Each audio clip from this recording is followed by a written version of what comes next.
Thanks for joining us at Right On Replicas, where we bring you the best scale model kit reviews on the planet. This review covers the P40 Warhawk in the Hasegawa Eggplane series. It's model kit number 60119, and this kit takes glue and paint, so I would rate it at least like a skill level 2 for ages 12 and up. Now, you might wonder when you take a look at them what good they are, but by golly, these are great slump busters, and you can build them nicely in a weekend, actually even less time if you build it right out of the box. But as you can see here, this metallic paint job looks more like a Corvette than the green that comes with the kit. So, it's a deformed shape design, so it doesn't really have a scale. It's basically the shape of a P40, only squashed like a funny car. You can find that there are a complete series of these planes available.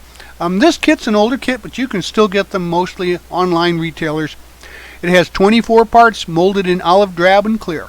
The decals are water slide with multiple designs, and they're very crisp and clean. The instructions are simplistic, but they're written in Japanese and English subtext.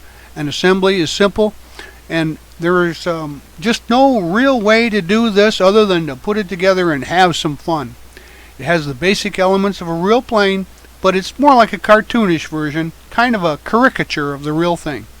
The overall dimensions are length 3 1/4 inches, wingspan 5 inches, and height 2 inches. Here are the decals for this kit. As you can see, they're very colorful and the registry is good.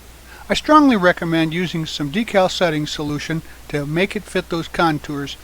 But as always, use the manufacturer's safety and use guidelines when using any of the products mentioned here in the review for your own protection. For most of the construction, I use Model Master liquid cement and sometimes a slow setting tube glue, but other adhesives are used too for strength like super glue and white glue for clear parts. Mostly the paints are Tamiya acrylic bottle paints that are shot through an airbrush, or rattle can paints that can be used for things like primers. Pull these parts out of the kit and assemble the fuselage, the wings, and the horizontal stabilizers. Now this will be a little bit different type of build. Usually most of the body of a plane is assembled and painted, and then the landing gear and cockpits are added afterwards. But in this kit we're going to paint the whole unit and detail it once it's assembled. So assemble the fuselage halves, add the rear tail pieces, add the wings, and the air intake, and on the underside of the wings add the gear covers to both sides. And this leaves you with a finished unit that's ready to sand and fill any parting lines.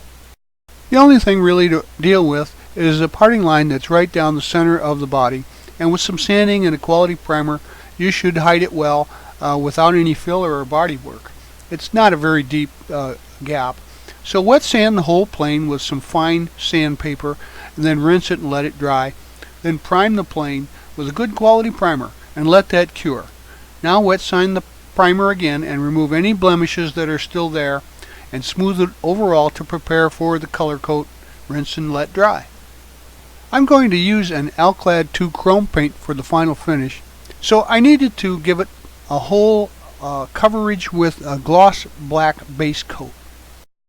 So after the gloss black had dried, I used a prismatic finish from Alclad called Holomatic Spectral Chrome ALC-205.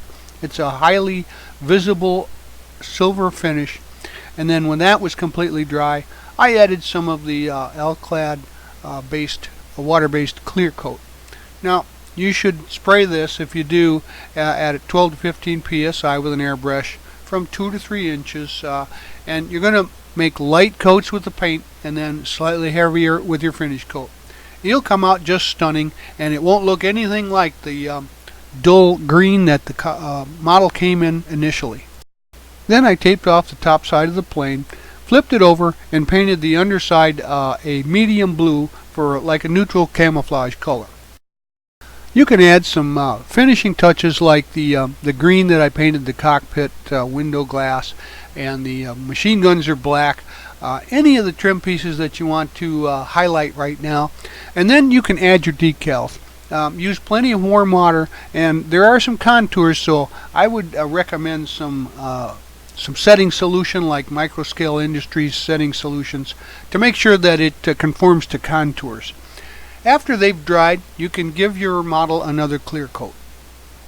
Now grab these parts to finish up the construction, and we'll paint the landing gear steel colored. The tires are black rubber and with steel hubs, and they get glued to the landing gear and then to the wings.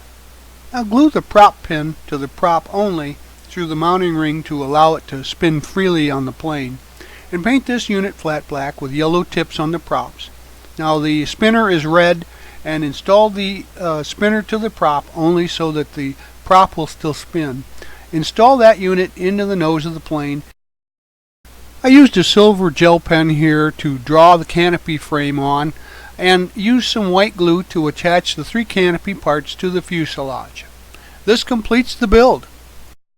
I know what you're thinking, but don't knock it until you've tried it. This little kit was fun. It's a stress relief, quick build.